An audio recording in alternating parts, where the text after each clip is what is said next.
Hey everyone, Pastor George here with today's new thing.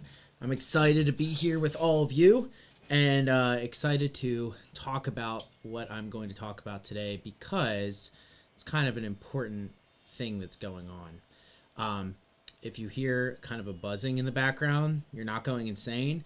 That's the heater in my room. So don't worry about it. That's just me trying to keep warm during this winter weather that we got going on. So let's dive into what I wanted to talk about today. But first, before we get into it, because we're going to be discussing the Bible and the Bible's role in our lives as a text that we follow, I wanted to first meditate for today on Deuteronomy 6. So let me pull that up for us. So Deuteronomy 6 is a very famous passage. In Hebrew, it's called the Shema, which is the word hear or like listen. Usually it's translated here as in like auditorial thing. And this is a famous part of Deuteronomy. This is actually something that is very commonly recited in Jewish synagogues, and it's because it is basically the core statement of faith of the Old Testament and of the New Testament. And it's a favorite because it's, in so many words, the very summation of the God who we worship. So I wanted to read Deuteronomy 6, and we're only going to read the first 12 verses. The whole thing is worth reading if you have the chance to, but we're only going to read the first few verses here. So this is what it says. It says, "These are the commands, decrees, and laws the Lord your God directed me to teach you." Moses is talking here. "To observe in the land that you are crossing the Jordan to possess." So Deuteronomy is the last book of what's called the Torah, the first 5 books of the Old Testament. The books of Moses is they're also called. And so Moses is the one who is speaking here, and the Deuteronomy is the second reading of the law for the people before they go into the promised land.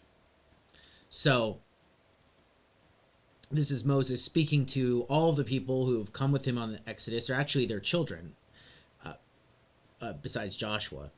And he's saying, this is where you're going, and this is where we're from, and so you need to remember this as you go into the land. "So that you, your children, and their children after them may fear the Lord your God as long as you live, by keeping all his decrees and commands that I give you, and so that you may enjoy a long life. Hear, Israel, and be careful to obey, so that it may go well with you, and that you may increase greatly in a land flowing with milk and honey, just as the Lord, the God of your ancestors, promised you." And this is the part that's called the Shema. It's verses 4 and 5. "Hear, O Israel, the Lord our God, the Lord is one. Love the Lord your God with all your heart, and with all your soul, and with all your strength." This is something that's familiar to all of us, right? Jesus talks about this too. "These commandments that I give you today are to be on your hearts. Impress them on your children. Talk about them when you sit at home and when you walk along the road, when you lie down and when you get up. Tie them as symbols on your hands and bind them on your foreheads. Write them on the door frames of your houses and on your gates. When the Lord your God brings you into the land he swore to your fathers, to Abraham, Isaac, and Jacob, to give you, land with large, flourishing cities you did not build, houses filled with all kinds of good things you did not provide, wells you did not dig, and vineyards and olive groves you did not plant.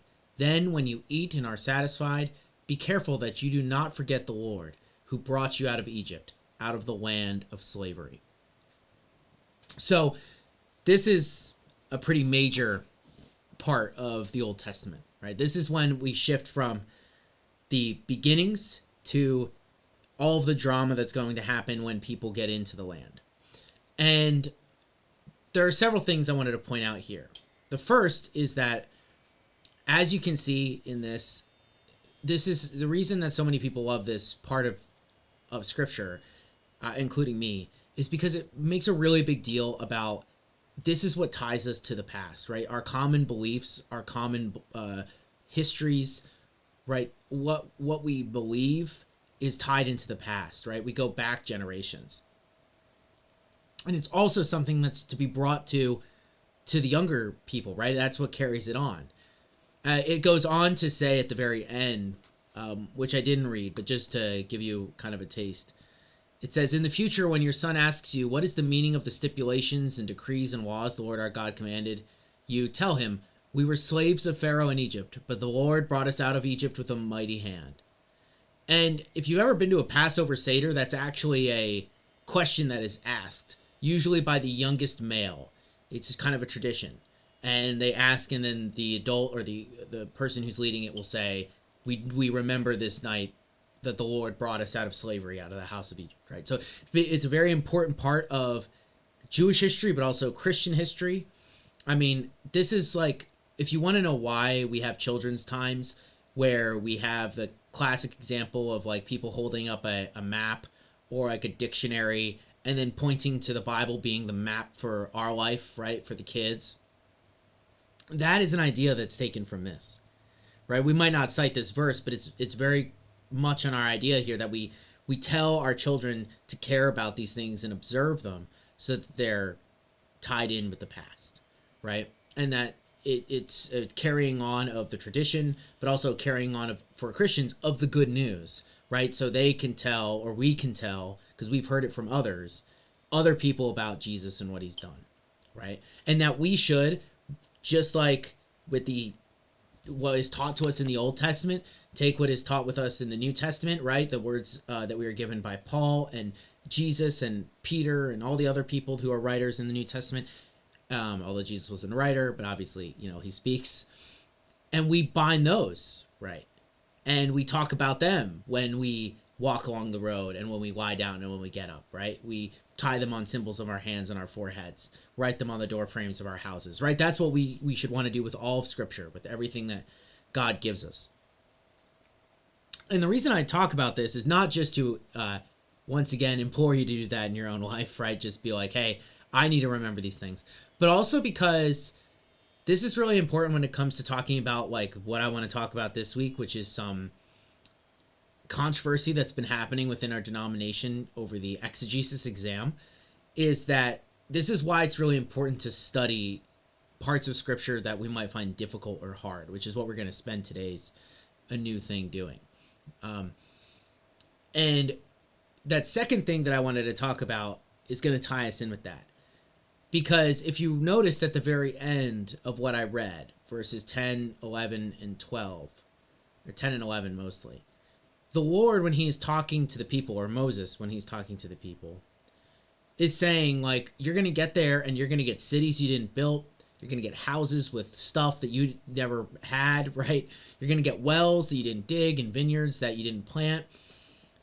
The whole thing is that there are going to be people who did those things, and they're not going to be around anymore. And that's going to happen through violence, mostly, as the people of Israel enter into the promised land. Now, I think that that's something that's really worth talking about. It's not something that we usually do talk about all that much. It's the closest we get to it, I would say, in the normal kids curriculum that we have, that I went through when I was a kid, and I don't talk about what we have here at the church, but what kids learn is Jericho, right? We learn about the walls of Jericho, how big they were. They blow the horns, the walls come tumbling down, right? We also learn about the spies to Jericho. They go in, they're saved by Rahab, and then they're able to escape, and her family, and she's engrafted into Israel because she helps them, right? Because they send spies in to see the city, and so anyway, when the walls come tumbling down, that's not where the story ends, right? It ends with the Israelites conquering Jericho and burning it to the ground, basically, and killing everyone who's there. Now, there's a lot you can dive into with that. This isn't going to be a deep dive into haram, which is the word that's used for devoted in the Old Testament, and what that means and what that has to do with the cities. We're not going to talk about why, maybe morally, the morals of these types of things. Maybe that's something that someone can send me in on a note. If you're interested in that type of stuff, if you want me to do a mailbag on that, I want to talk about it. The reason I just wanted to talk about that is because that's a difficult passage that we usually don't hear preached on, and usually we don't give any time to. Now, I think there's only so much time you can preach on things, right? I don't shy away from these passages, We've talked about some stuff like this in the past, but I tend to want to share the difficult passages because it helps round out our faith, and because of what we are told right here in Deuteronomy, that we are to remember these things, right? That even these really difficult and weird passages have something to teach us, to challenge us with, and to make us better Christians. So I just bring that up because the exegesis exam had to do with the book of Judges this year. And this is from our PCUSA news organization, Presbyterian Mission Agency. And this has all sorts of stuff. And so they, over this past week, for those of you who don't know, the PCUSA has different exams that you have to take to become an ordained minister. And one of these exams is the exegesis exam. Exegesis is the biblical, or not biblical, I should say, but the fancy theological term for pulling things out of a text, right? We've talked about this before with things. That's maybe a word that a lot of you hopefully recognize if you've listened to me a little bit, right? To pull things out of a text of what it is saying and examining all the parts of it. So when I did this, I did Galatians 4, I think there were 3. I did there is no male or female in Christ Jesus. I think that's 4. That passage. Classic passage, great, easy. Not a hard one to, like, not at all controversial. Very easy to get into and to dissect. It's Greek. And so in the exam, you look at the original languages and you point out those differences and you show that you have faculty to use Greek or Hebrew to some extent, you know, you don't have to be fluent or whatever, and how understanding those languages makes the text better or more understandable. Something, and then at the very end, you're usually given an assignment where you have to take what you learned and apply it in context. So, like, I think for the Galatians one, it was something along the lines of, like, take this and you have a conversation at church and, you know, Anna, John, and James all say these things about the text, respond to what they have to say. Something practical like that, right? It's a very normal one.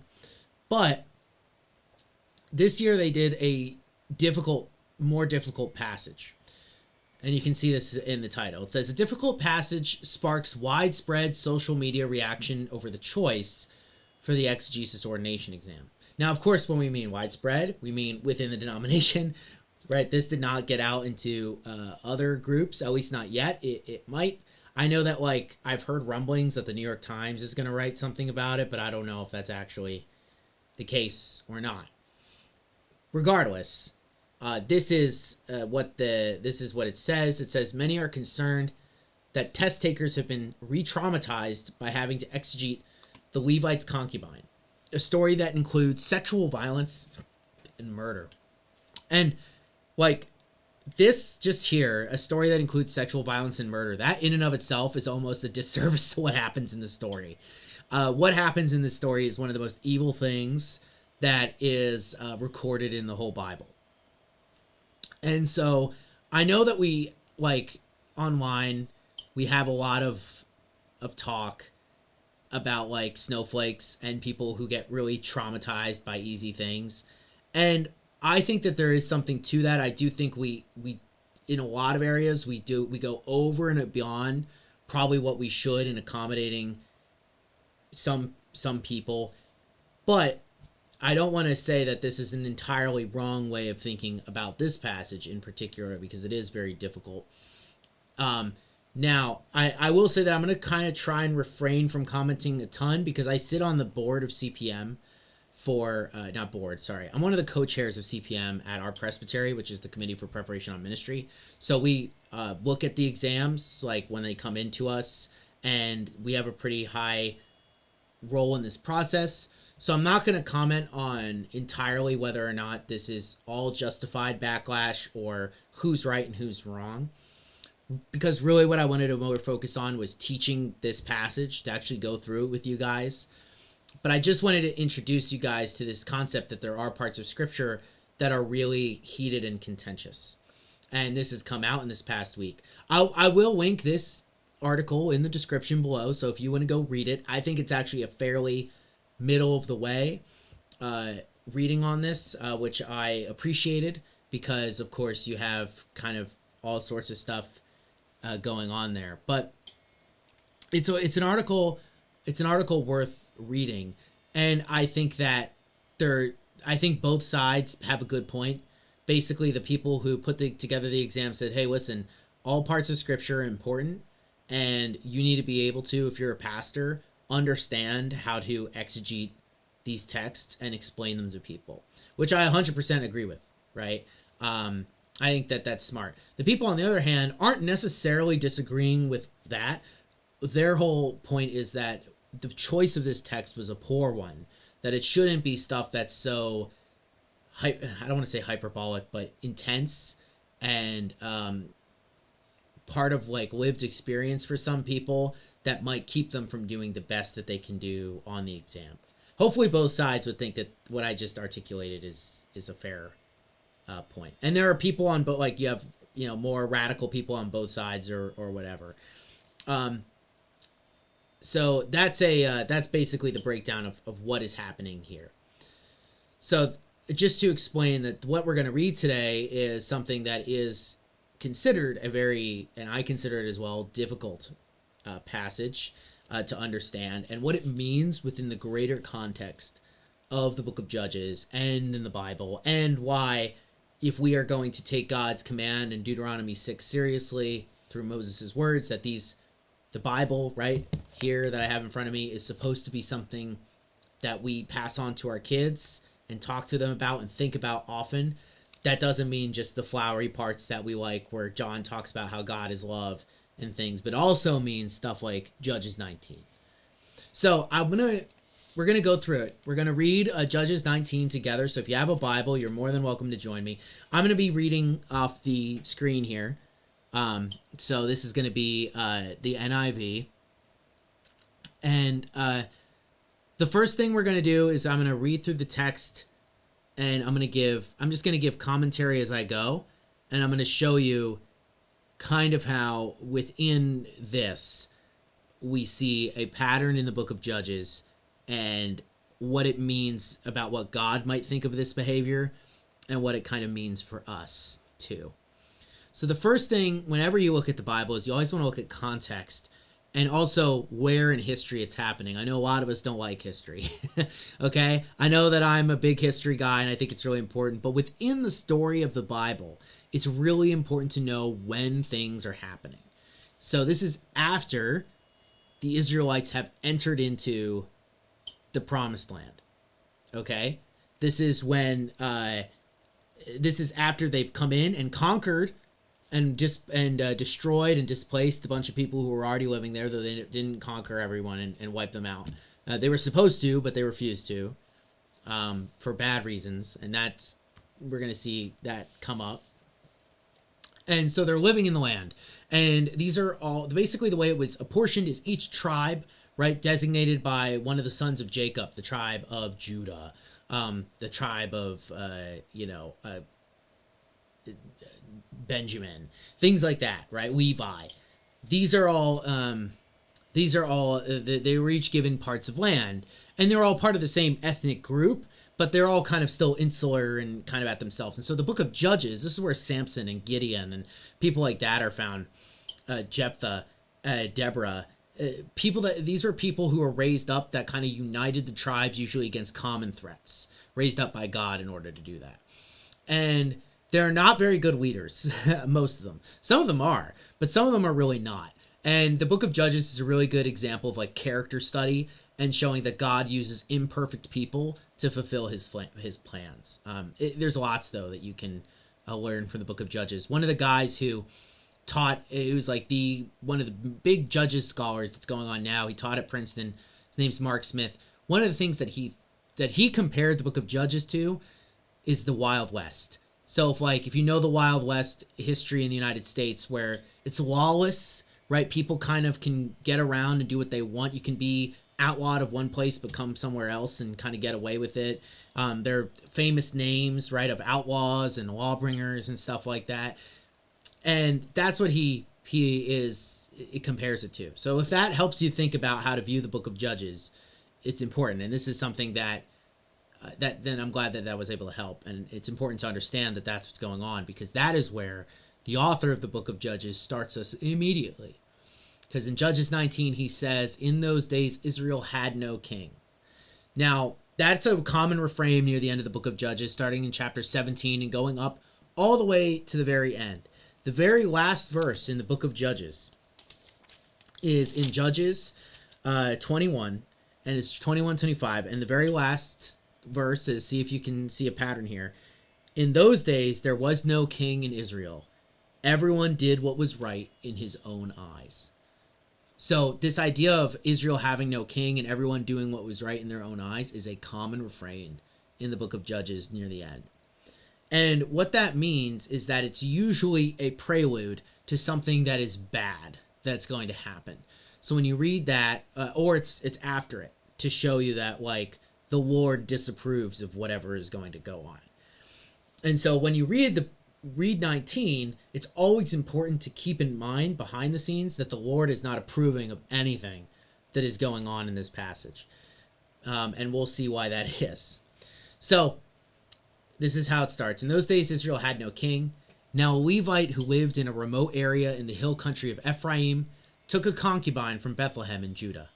So Levite is a member of the tribe of Levi, usually referred to as a priest. This is in the famous parable of Jesus, the Good Samaritan, right? A Levite passes by him, but doesn't do anything to help him.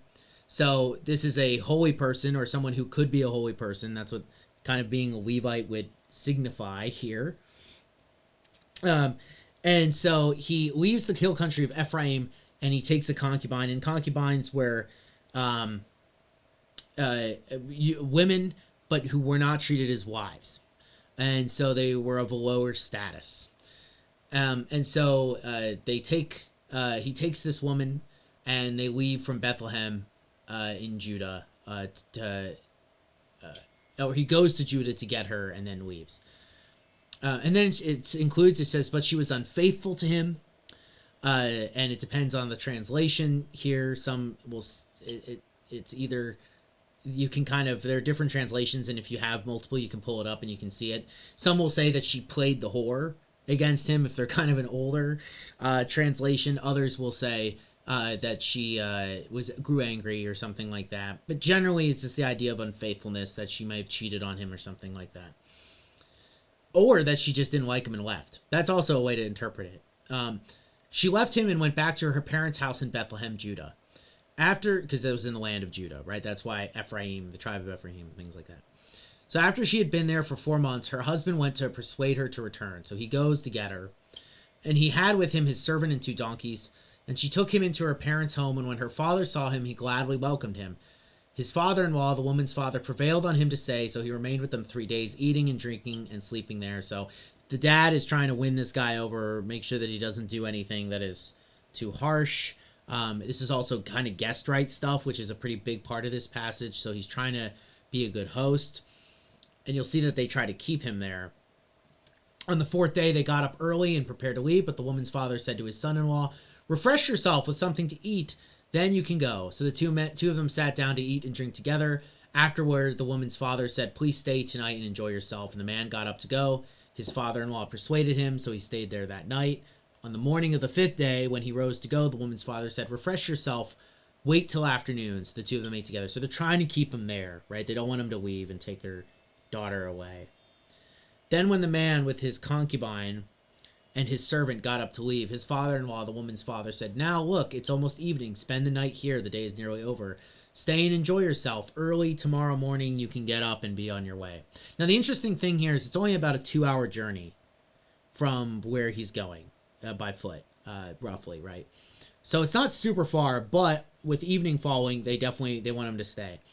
But the Levite, this is what happens, but unwilling to stay. Another night, the man left and went toward Jabus, that is Jerusalem, with his 2 saddled donkeys and his concubine. When they were near Jabus, and the day was near almost gone, the servant said to his master, come, let's stop at the city of the Jebusites and spend the night. The Jebusites were one of these groups that of Gentiles that were living in the land that they were supposed to get rid of, but they didn't. And so the Levite doesn't want to stay there, though, right? Because they're unclean. He says, his master replied, no, we won't go in any city whose people are not Israelites. we will go on to Gibeah. So they don't go to Jebu or Jebu. Instead, they go on to Gibeah. And Gibeah is under the control of the tribe of Benjamin. So he wants to go stay with other Israelites. He added, "Come, let's try to reach Gibeah or Ramah and spend the night in one of those places." So they went on, and the sun set as they neared Gibeah and Benjamin. There they stopped to spend the night. They went and sat in the city square, but no one took them in for the night. So they go there, and again, there's this, in the culture, there's an understanding that you care for visitors, right? The Lord actually, this is one of his commandments, right? In Deuteronomy 6, right? You care for the outsider because you were exiles in Egypt, right? You were strangers in Egypt, so you should care for the stranger. This is a big thing in the Old Testament and the New Testament. And so there, no one's doing it though. And it's even more interesting because this is a tribe of Israelites. So there should be more camaraderie between them, but there isn't. And that's because there's lots of infighting going on at this time.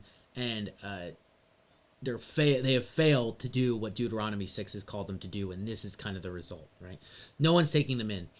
That evening, an old man from the hill country of Ephraim who was living in Gibeah, the inhabitants of the place were Benjaminites. So this is a guy from the kind of the same region the Levite is from. He's coming in from his work in the fields. And when he looked and saw the traveler in the city square, the old man asked, "Where are you going? Where did you come from?" He answered, "We are on our way from Bethlehem in Judah to a remote area in the hill country of Ephraim where I live. I have been to Bethlehem in Judah, and now I am going to the house of the Lord. No one has taken me in for the night. We have both straw and fodder for our donkeys and bread and wine for ourselves, your servants, me, the woman, and the young man with us. We don't need anything." So they're only looking for a roof over their heads. They can supply themselves, and even the man and his servants, right? They're this guy's being pretty generous, like in the sense of like saying, "We have more than enough. We're going to even share it with you. We just need to stay someplace." So the guy says, "You're welcome at my house. Let me supply whatever you need. Only don't spend the night in the square." So this guy does the right thing. He takes him into his house and fed his donkeys. After they had washed their feet, they had something to eat and drink. While they were enjoying themselves, some of the wicked men of the city surrounded the house, pounding on the door. They shouted to the old man who would own the house, "Bring out the man who came to your house so we can have sex with him." Now, this might seem like it's coming out of nowhere, right? And it kind of does in this passage, especially if you aren't familiar with the surrounding kind of things that are going on. But like I said, there's lots of infighting going on, and the people have strayed really far from the commandments of God. And in this, you see a parallel, direct parallel with what happens in Genesis in Sodom and Gomorrah, right? When the angels are visiting there and they're taken as guests into Lot's house, and a bunch of people, men from the city, come and want to know them. That's what the Hebrew says, but we translate it as have sex because that's the implied thing that they're going to say here, right? They want to rape them, essentially. Or not essentially, that's what they want to do. So they want to rape this guy that came in to town. This is only to show how wicked they are and how far they have strayed from this. So it goes on to say, it says, "The owner of the house went outside and said to them, 'No, my friends, don't be so vile. Since this man is my guest, don't do this outrageous thing. Look, here is my virgin daughter and his concubine. I will bring them out to you now, and you can use them and do whatever you wish. But as for this man, don't do such an outrageous thing.'"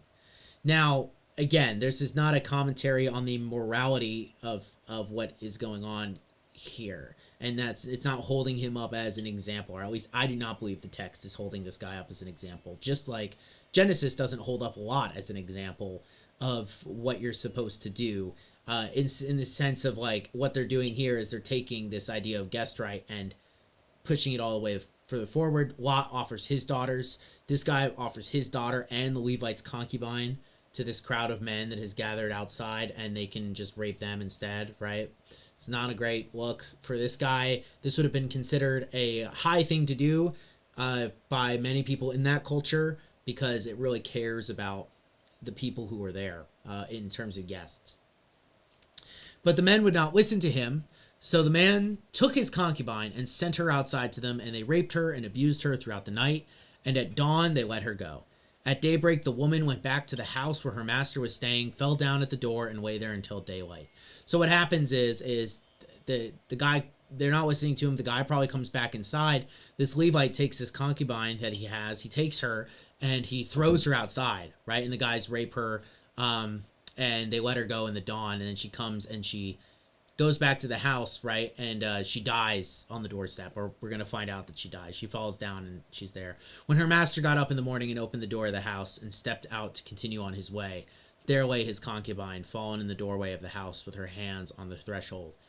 He said to her, "Get up, let's go." But there was no answer. Then the man put her on his donkey and set out for home. So this guy doesn't care about her, probably due to whatever past thing had gone on between the both of them to make him think that she was unfaithful, or her being unfaithful, whatever the case, right?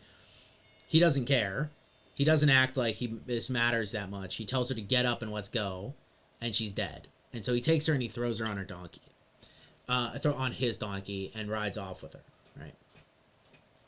When he reached home, he took a knife and cut up his concubine limb by limb into 12 parts and sent them to all the areas of Israel. Everyone who saw it was saying to one another, "Such a thing has never been seen or done, not since the day the Israelites came out of Egypt. Just imagine. We must do something, so speak up." Now, so what happens is he takes her, he cuts her into pieces, and he sends each piece of her to the different areas of Israel as basically a way of saying, look what's happened, look at what these terrible people have done, and what are we going to do about it? And so that's the story that they were asked to exegete. And as you can see, it's very intense, very dark, and doesn't really have a lot of gospel message that you could bring through on this one, at least not on the surface, right? And that's why it's important to talk about passages like this. And so one of the things that I think is really important when it comes to this passage is remembering at the beginning here, it begins in the days that Israel had no king. So all of this is going on, right? There's infighting among the Israelites. People are treating each other terribly, and people don't care about following the law. Even the person who is supposed to be a priest doesn't care about following the law. I mean, if you want to see where this would go, we might not like this, but let's say, like, if he was following the law well, if she was unfaithful to him, he just goes and gets her, right? If in actuality, what that should be is it should be a death sentence, right? But he also shouldn't be having a concubine either. So you have this really strange kind of society where they have these traditions, but they don't really follow them. And look what's kind of happened to them. They've completely lost themselves. And that's because they have no king. And that's not only that they don't have a king that will one day come through Saul and then David and give stability that way, but they also are not treating God as a king, which they should be doing, and which the best of the judges are able to do. So that's what happens in this passage. And I think from a gospel perspective, right, this teaches us a lot about human nature and how off the rails that we can be. And maybe while we didn't treat Jesus like that, we treated him pretty terribly. But it was even through this that God still loves us. And you see that through the Old Testament, that you see his people do stuff like this, yet he still reaches out and loves them, even when they're killing each other. And if you want to see how bad it gets, you can just read on, and you'll see in Judges 20 and onward that it gets bad. But one thing I wanted to point out before I end this, because I know I've kind of belabored the point here, is just the way that he ends, what happens in 20:18. It says, "The Israelites went up to Bethel and inquired of God. They said, 'Who of us is to go up first against the Benjamites?'" Because remember, it was the tribe of Benjamin that did this. So they end up going and destroying a large part of the tribe of Benjamin. Not all of them. They don't get all wiped out. Saul's from the tribe of Benjamin, for instance. But like this, they're punished for what they've done here, and their cities are leveled and stuff like that.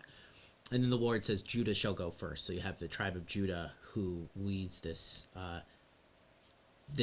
attack against Benjamin, and God helps them do that in order to bring justice. But when you see here, who of us is to go up first, you compare this in Judges 20, right? This is one chapter from the end of the book of Judges to where it starts in Judges 1. And it says, Judges 1:1, "After the death of Joshua, the Israelites asked the Lord, 'Who of us is to go up first to fight against the Canaanites?' So 1-1, you have the Canaanites, a foreign people who were doing terrible things like sacrificing children, stuff like that. Who's going to fight them? Versus the Benjaminites, someone who is of Israel at the end of Judges 20. So you can see how off the rails they've gone here. And this text, right, it's really difficult. It's an incredibly evil thing that has happened. And yet, it's really important that we know stories like this, because this even points us to God in the sense of, one, he cares about justice. So just like the Canaanites were doing evil things, the Benjaminites are going to do evil things and are going to be punished for doing evil things, just like the Canaanites. And he's going to hold in judgment Israel for the way it's been acting. In fact, he often uses Canaanites to do that in the book of Judges and in other places, and the Philistines and stuff like that. So I know this is like kind of a downer thing to end on today, but I really wanted to talk about this because it's going through the thing, and I just want to remind you that in the Bible, God's love and justice shine through even in the most dark parts. And one of the things that I was taught that I will tell all of you, it's always important, is what I was taught by my New Testament professor in undergrad, which is when you get to a part you don't understand, keep reading. And I agree with that. Keep reading, and you will see God's sovereign hand throughout all of this stuff. But it is still important because it's passages that like this that make those passages that we really like even more beautiful and even shine their beauty on things like this, because under the evil that is going on here, we still have a God who is in control. Because if that wasn't the case, all of this would just go unpunished and it'd be fine. So that's what I wanted to talk about today. Hope you guys have a wonderful rest of your Thursday. I won't be in next week because I'm on vacation. I'll be in Hawaii. So hope you guys are doing well. See you in 2 weeks. Peace out.